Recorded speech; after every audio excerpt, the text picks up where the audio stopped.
Thank you very much for these remarks.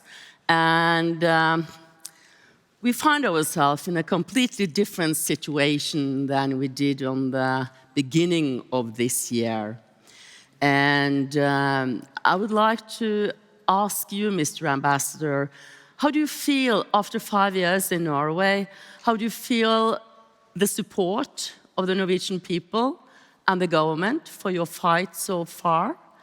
Is it enough? Could we do more? Do you have any appeal to us?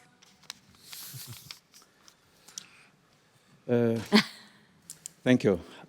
First of all, of course, I'm very privileged to be ambassador to your great country. For me, Norway has never been a small country, taking into account all your successes that you achieved, how you organized your life. Regarding the support from Norway, I made a hint even in my introductory remarks that, of course, if there were more support from Norway, but also from all partners in the not only Euro-Atlantic community, but in the community of values to Ukraine, this would play this restraining effect on Russia, and maybe Russia wouldn't dare to attack Ukraine. We know the story. There was not sufficient support to Ukraine. Even after 2014, even after Crimea was annexed, even when parts of the Ukrainian Donbas were occupied. But of course, today we are very much encouraged by very swift and resolute reaction of both Norway, but also of all our other partners. Only on 23rd of February, I had a very difficult discussion with one of the members of the government of Norway regarding arms supplies to Ukraine. And then after 24th of February, already on the next day, Norwegian government took this historical decision.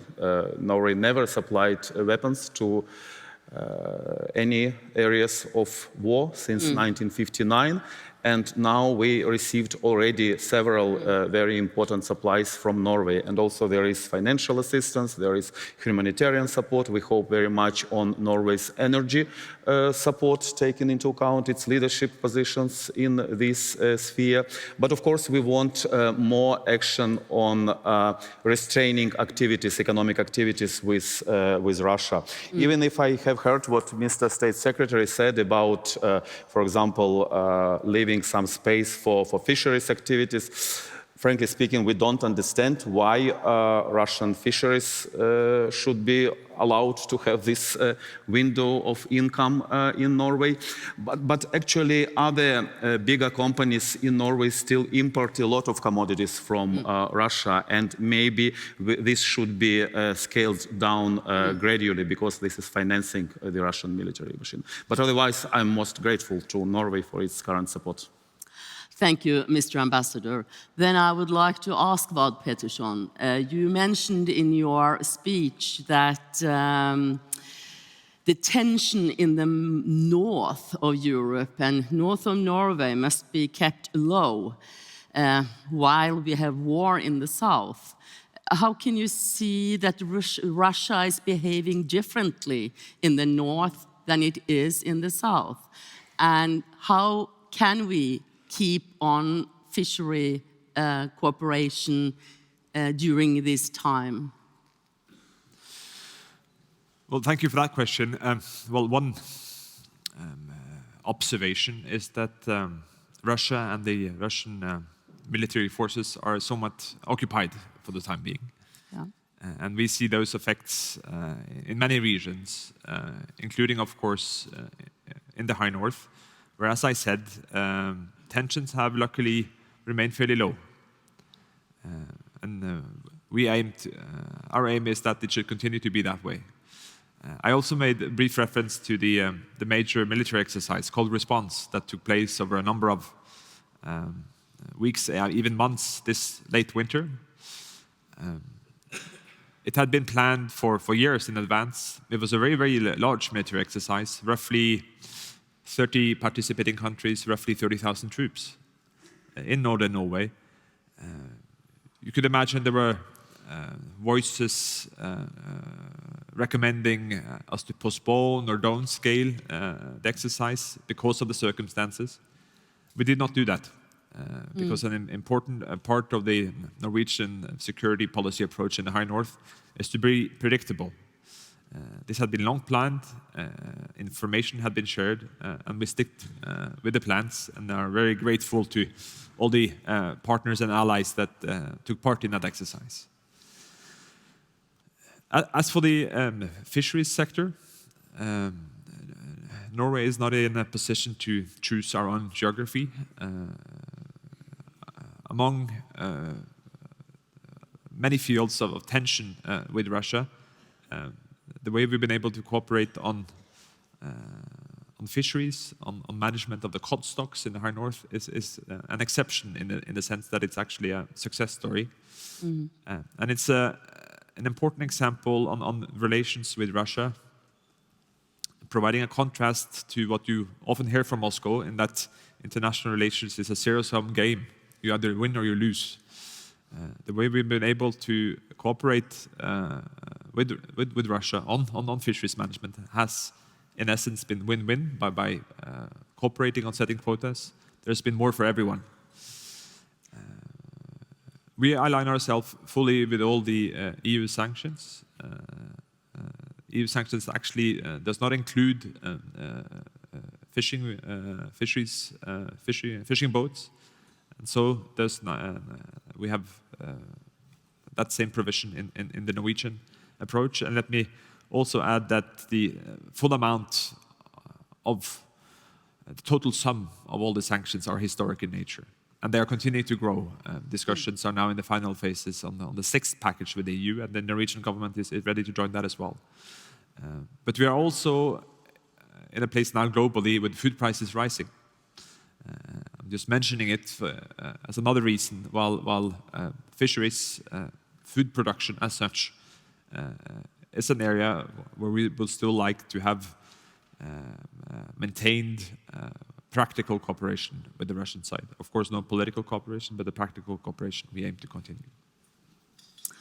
Okay, François, you was mentioning the gray zones in the European security architecture, and that maybe the North has to look more to the South. What can we do in concrete measures to, I don't know, fill the gap of those who are not yet NATO members? Yeah, this is a very important question, notably because we see that in the Southwest Balkans in particular, Russia has scores to settle.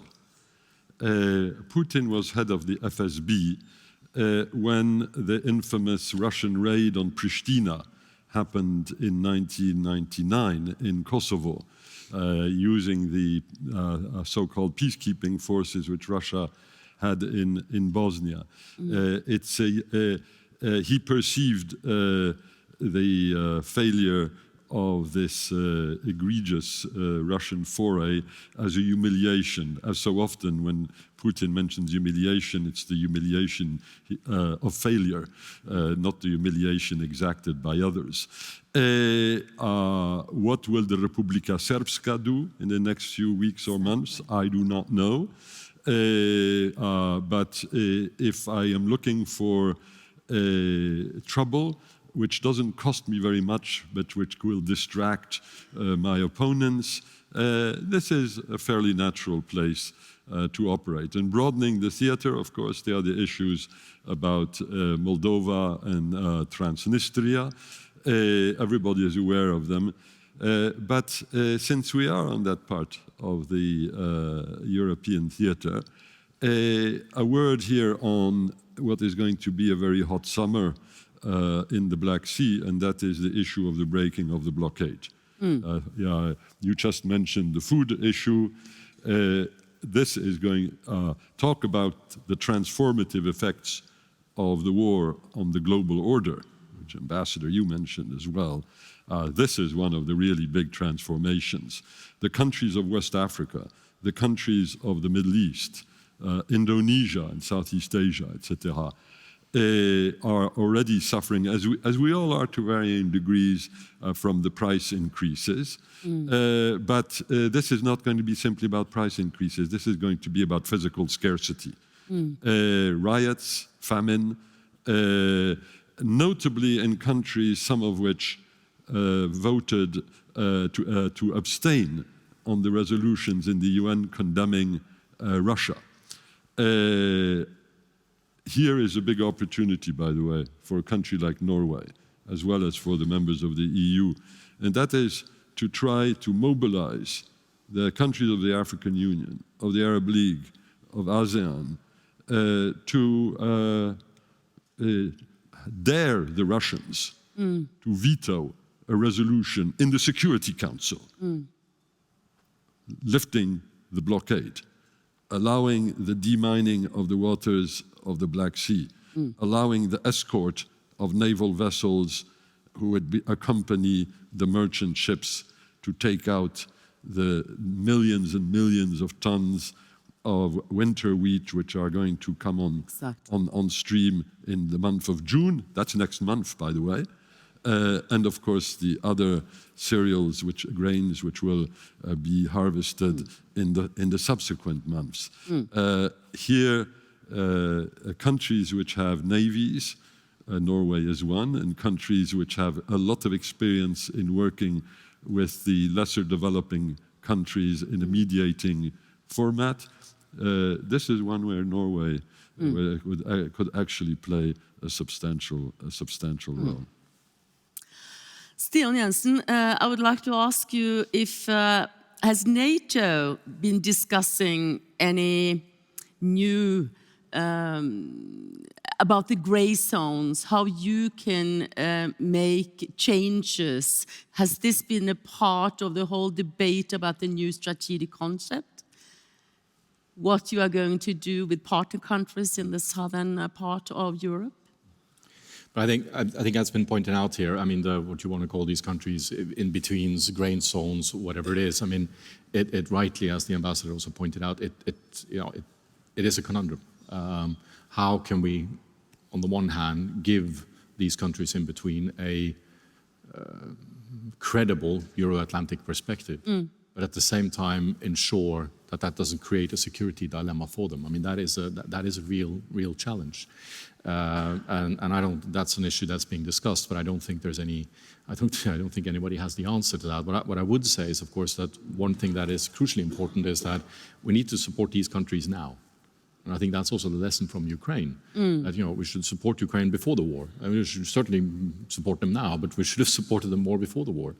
A few allies did, UK, Canada, US, first and foremost. Others did not. And I think that's one lesson, is that we should provide support now and not leave it till later. But you're absolutely right. I mean, it is a conundrum that we will have to deal with.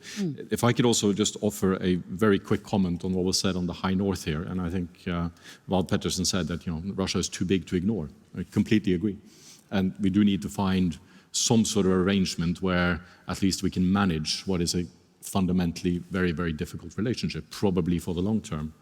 But I think it's worth keeping two things in mind. First of all, we face one Russia. We don't face one Russia in the high north, another Russia in the Mediterranean, and a third Russia in the Black Sea or Ukraine. It's one Russia, driven by the same ambitions as the same regime. The other thing, of course, sitting in Brussels, when you look at the high north, is that, I mean, this is an area of growing strategic importance for all allies.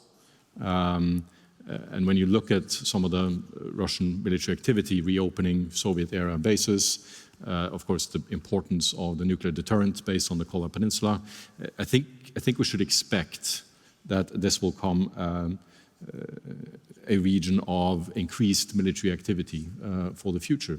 And one should not forget, of course, that from NATO's perspective, 4 out of 5 Arctic littoral states are NATO nations. So this is a natural place to operate, not only for Norwegian forces, but also for NATO forces more generally. I have to ask you a question, Stian, on how you will proceed with the Finnish and Swedish membership in NATO. We know that Turkey has made some complaints, and do you see this will affect the time plan on the Finnish and Swedish membership? I mean, first of all, let me just reiterate again that we welcome the Finnish and Swedish applications. As I said, I think this is good for Finland and Sweden. It's good for NATO, and it's good for European security. And all allies stand firmly behind NATO's open door policy. Then Turkey has voiced certain, I don't know if I would characterize them as complaints, but certain concerns. Those will obviously need to be taken into account. I think, when one looks at this from a Turkish perspective, and I think it's worth keeping in mind that, of course, seen from Turkey, they shoulder an enormous burden when it comes to terrorism. No other NATO ally has suffered as much from terrorism as Turkey. And I think, to some extent, legitimately, they feel they should have more support from their NATO allies. They also shoulder an enormous burden when it comes to refugees, hosting about 4 million refugees at the moment. And of course, they legitimately, to some extent, point out that in the absence of NATO allies being willing to export arms to them, they have no other choice but to go elsewhere. And I think some of these issues we need to recognize them for what they are and take certain steps to address them. Now, all of these issues are things that are very familiar to NATO, and we have some experience in dealing with them. So I have every expectation that we'll find a reasonably quick way forward. But I'm not going to give you an exact date today. I had to ask you. Mr. Ambassador, listening to your president, I think it was yesterday or the day before, he said that the only way out of this war is a diplomatic solution. How do you see the end state? How do you see the way forward to reach some kind of solution? The war must one day end. Yes, thank you for this important question. I think my president said that in the end it will be a diplomatic solution, but there is this very good Nordic approach, first things first. And the very first thing would be to help Ukraine to win and for Ukraine to win. There are fair chances for Ukraine to prevail in this confrontation, especially if we stick to what we see as our victory. This is our country liberated from the currently occupied invaders. If you look at Russia and Russian Empire in the past, they very rarely won those wars of aggression or wars of invasion. You can recall the Russian-Japanese war or Northern War with Finland or war in Afghanistan. They always lost, so we shouldn't have such high expectations from Russia performance. And Ukraine so far proved that it can win this war. But of course, the most important is to deprive Russia of ability to refuel its armed forces and then to strengthen Ukrainian defenses. This, by the way, could help to alleviate this global food crisis. If we deblockade our ports, we will be able to export our grain to all these world markets. But in the end, when we liberate our currently occupied territories to the situation before 24th February, when, of course, we will sit down with Russia at the negotiating table. Whether it will be one-to-one with Russia or we will invite our most important partners, we will decide together. But yes, there will be some kind of diplomatic solution. In the middle of the war, maybe it's too premature to anticipate what are outlines of these diplomatic solutions, but evidently we have to not allow Russia to be any more a threat to its neighbors, neither to Ukraine nor to any other neighbors. Then we will reach François' positive scenario, where the Russian imperial ambitions are rolled back. And I would like to use the last 5 minutes on China. All of you mentioned also China. And to see Russia and China separately. As you said, first thing first, Ambassador. Maybe we should take Russia first and then look at China. But I have a lot of questions here going on how to cope with China from NATO side, also from the big European nation side. I will start with you, François. Yeah, first of all, both the US and Russia consider that China is a major element in this configuration. And both consider that it's not one single theater, but two interconnected theaters. So what does Putin do? He goes to the Olympic Games in the middle of the COVID lockdown in China and has a communique with Xi Jinping, which looked, when the war broke out, as an enabling communique, although in practice it turned out to be rather less than that. Their things are, I think, relatively clear. The positions of the Americans and of the Russians are well known, and the Chinese defend their own national interest. I give two examples. One is India and China are strategic rivals, as everybody knows. China is a strategic partner of Russia, and India is a strategic partner of Russia. Russia does not fight China in India. No. This is another way of outlining the limits of the partnership. It's not an alliance, and we should do what it takes to avoid that it becomes an alliance. Second thing is about the role of Europe. Europe's interests overlap with those of the US and China, but they are not identical. And the manner in which interests are defended can also be more or less divisive. Last September, there was a terrible kerfuffle between the French on the one hand, the Americans, the Brits, and the Australians on the other, about the so-called AUKUS affair. Yeah. I won't go into any sort of detail. It would be fun, sort of, but not terribly relevant. But what was relevant? We'll get the opportunity later to discuss that. But what was relevant was that the American president and the French president had to decide at that very moment, when relations were down to rock bottom, the worst they had been since the 60s, they had to decide, are we going to have the first meeting, the very first meeting of the newly built US-EU Trade and Technology Commission. And they both decided, and this was obviously an excellent thing, but it was certainly not something which came naturally, to hold the meeting. And now we have a big and deep process of trying to align American and European attitudes, norms, decisions, postures, when it comes to the technology battlefield, which is, of course, one of the major battlefields between dictatorial China and the liberal democracies. This is a good example of how bad it can get, but also of how smart diplomacy can overcome the very real difficulties. But this is going to be our daily bread for the next 20, 30 years.